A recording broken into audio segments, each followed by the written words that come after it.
Olá, eu sou o professor Cláudio Branchieri e nós estamos aqui para trazer para você conteúdos de economia de qualidade. Se você quiser continuar acompanhando novas videoaulas, inscreva-se no canal. Se quiser receber notificações sobre novas aulas postadas, clique no sininho. Se gostar dessa videoaula, deixe seu like. Bom, nós estamos dando continuidade aqui a uma série de vídeos sobre as funções sobre governo, né?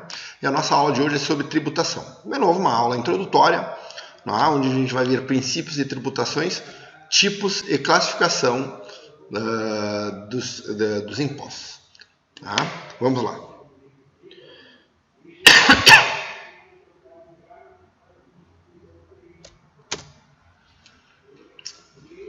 Bom, vamos começar então dando uma olhadinha em princípios de tributação. Tributação é todo recurso que o governo arrecada para poder cumprir as suas funções, certo? No Brasil, o nosso regime tributário é praticamente um manicômio. Tá? E é fácil a gente perceber como o nosso regime tributário no Brasil é um problema grave quando a gente observa que ele praticamente não cumpre nenhum dos princípios de tributação que norteiam um bom sistema tributário. Tá? Então vamos dar uma olhadinha em quais seriam esses princípios que o Brasil obviamente não obedece na maioria das vezes, mas que provavelmente, se nós fizéssemos uma reforma tributária, teriam que ser atendidos. Né? Princípios de tributação. O primeiro princípio é o princípio da neutralidade. Né? Eu gosto de usar exemplos. Né? Então vamos imaginar que um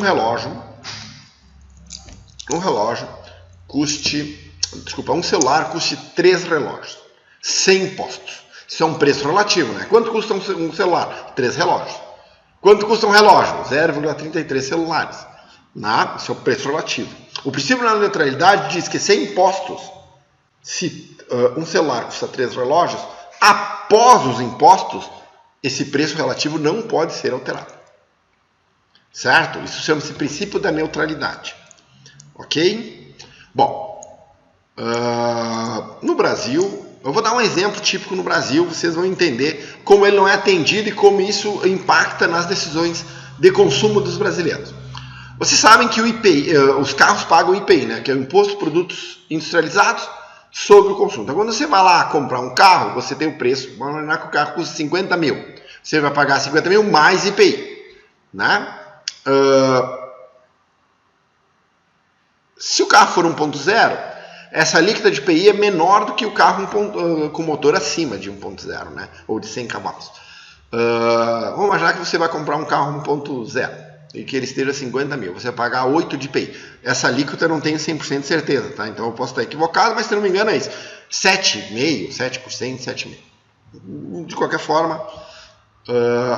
E o imposto do carro 1.6 chega a ser 15% de IPI. Se não me engano agora é 12%.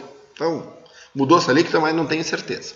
Mas independente disto, o IPI não está cumprindo o princípio da neutralidade. Por quê? Porque ele está tornando o carro, o objetivo dessa alíquota reduzida de IPI é incentivar o consumo do carro 1.0, dito carro popular. Certo?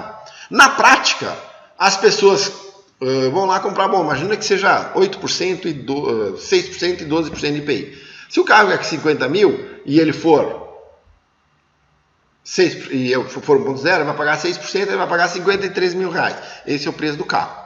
Aí um carro 1.6 seria 60 mil, 10 mil reais a mais sem impostos. Mas vai pagar 12% de IPI, o dobro. Né? Então ele vai custar 67.200. A diferença, ao invés de ser só 10 mil reais, ela acaba ficando de praticamente 14.200 reais. Ou seja, nesse caso, como o princípio da neutralidade não obedece, o governo empurra o consumo para carro popular. Ou aumenta o consumo de carro popular em detrimento a motores com potência maior. Se eu fosse um teórico da conspiração, eu poderia dizer, olha, veja bem, como os carros com pouca potência, quando postos na estrada, têm mais dificuldade de efetuar ultrapassagens e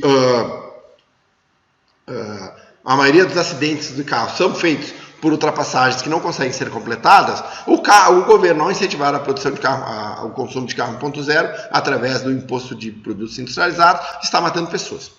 Então, a gente não consegue nem, digamos assim, concatenar todas as consequências desse princípio não ser atendido, mas basicamente ele muda as decisões de consumo da população, caso o princípio não seja atendido. Então, o princípio 1 é o princípio da neutralidade. Um bom sistema tributário mantém os preços relativos intactos. E o segundo princípio é o princípio da equidade. É distribuir os impostos de maneira justa para a população. Certo? Aí eu divido o princípio da equidade em dois subprincípios. Um é o princípio do benefício, que é aquele em que cada contribuinte paga ao Estado um montante diretamente relacionado com os benefícios que recebe. Então, sei lá, você não usa o sistema público de saúde, então você não precisaria pagar INSS. Isso seria isso. Tá? Ou, vamos pegar um princípio, o IPVA, o pedágio. O pedágio é um bom princípio, é um bom sistema que atende isso, porque você, obviamente, paga o pedágio usando aquela estrada, né? Desde que ela esteja em condições de uso e assim por diante. Ou seja, você paga o imposto proporcional ao benefício que você recebe do governo. E o outro é o princípio da capacidade de pagamento, né? Onde elas devem contribuir de acordo com a sua capacidade. Que, obviamente, no Brasil também não é respeitado, porque, por exemplo, você paga imposto de renda a partir de menos de R$2.000. Né? Então, a partir de R$2.000 de salário, você paga imposto de renda. Ora, R$2.000 de salário no Brasil é um salário muito baixo. Né? Então, ali, o imposto de renda no Brasil, ele acaba não respeitando o princípio da capacidade de pagamento, porque pessoas que obviamente não recebem o mínimo para poder ter uma vida digna, ainda assim pagam um imposto de renda que deveria ser um imposto progressivo, né? Cobrado sobre pessoas com um nível de renda maior. Então, esses são os basicamente dois princípios, né? Ou, se tu quiser dizer, ou três, se tu considerar os dois princípios da neutralidade e princípio da equidade, que é dividido no princípio do benefício e princípio da capacidade de pagamento. Um bom sistema tributário obedece a esses princípios. Tá? Nós temos basicamente dois tipos de impostos. Os chamados impostos diretos, tá? Que incidem diretamente sobre a renda. E aqui você tem o imposto de renda como o exemplo mais cristalino. Tá? E os impostos indiretos que incidem sobre o preço das mercadorias. No Brasil nós temos ICMS, PIS, COFINS, acabei de citar para vocês aqui no exemplo anterior o IPI, tá? Que são basicamente impostos que incidem sobre o consumo. E aqui o imposto sobre a renda. Tá? No Brasil, a grande carga tributária está em impostos indiretos. Tá? O governo acha mais fácil, ou sempre achou mais fácil, e não é o último governo, nem o penúltimo, nem o antepenúltimo, é histórico isso, a incidência grande de carga tributária sobre impostos de consumo. Tá? Dito isso, nós vamos para estrutura tributária. Né? Nós temos basicamente três tipos, mas aqui eu deixei um fora. Né? Os impostos podem ser progressivos, regressivos ou neutros. Deixei neutros de lado para concentrar aqui nos chamados impostos progressivos e regressivos. O que é o imposto progressivo? Não imaginar que você ganhe R$1.000 e você pague 30% da alíquota média de imposto. E o sujeito ganhe R$10.000. Tá? O imposto será progressivo se ele, por exemplo, pagar mais imposto. Maior alíquota. Então, a alíquota de imposto aumenta quando a renda aumenta. A isso nós damos o nome de imposto progressivo. Né? Se a renda aumenta, a alíquota de imposto do sujeito aumenta. Obviamente, o imposto regressivo é o contrário. O sujeito ganha R$1.000, paga 40% de imposto. O sujeito ganha R$10.000, paga 30% de imposto. Beleza. Uma chance para vocês adivinharem qual é que é o regime tributário, quanto à estrutura tributária, onde é que o Brasil se enquadra? Acertaram. Como sempre, dentro dessa loucura, o Brasil tem uma carga tributária extremamente regressiva. Vocês já ouviram falar naquele dado que diz que o brasileiro trabalha até maio, né? Trabalha 5 meses só para pagar imposto. Certo? É meia verdade. Porque se você ganhar mais do que 10 salários mínimos, você não precisa trabalhar 5 meses para pagar imposto. Certo? Você não tem uma carga tributária. Desculpa, 4 meses, né? Estou exagerando, 5 meses. Né? Mas é basicamente quase isso mesmo. Até meados de maio. Se você ganha mais de R$10.000, a tua alíquota média é perto de 30%. Então você vai trabalhar eventualmente até meados de março, certo? Eventualmente até abril. Se você ganha menos ou até um salário mínimo, você vai trabalhar até junho para pagar imposto. A alíquota de imposto sobre as classes menos favoritas no Brasil quase cede 50%. Por quê? Vou explicar para vocês. Vou pegar essa areazinha ali que tá liberada. Basicamente, você tributa 3 coisas: consumo, renda e patrimônio. Não é assim? Vamos ver se é assim. Consumo: PIS, COFINS, Imposto de Renda, PIS, COFINS, IPI, ICMS. Renda: Imposto de Renda. Patrimônio: IPVA, IPTU, ITR. Né? O que acontece? No Brasil hoje, a alíquota de imposto sobre consumo é entre 40% e 50%. O imposto de renda começa em 15% a partir de 2.000, vai até 25%. Vamos botar aqui, em média, 20%. E sobre o patrimônio, então, é brincadeira. Porque o imposto sobre patrimônio hoje, embora o patrimônio seja um estoque, portanto, não é fluxo, né? Ele é relativamente pequeno, IPVA, IPTU e IPVA. Sobre a renda, IPTU, então, não sei como é que é. Na minha cidade, eu acho que as pessoas gastam mais tomando cerveja por ano do que pagando IPTU. Vamos imaginar que isso aqui seja de 10%.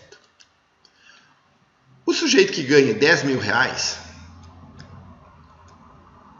vai pagar... terrível. Deixa eu pegar aqui, apagar esse negócio aqui.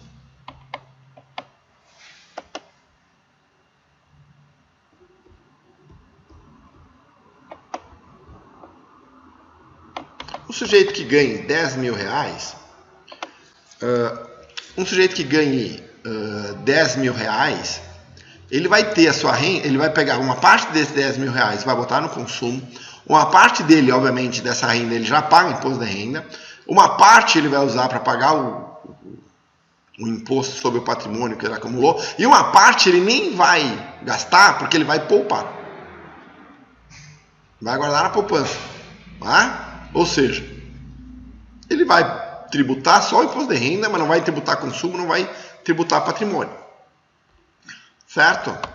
Já um sujeito que ganha R$1.000, né? Ele praticamente vai ter 100% da tributação dele, né?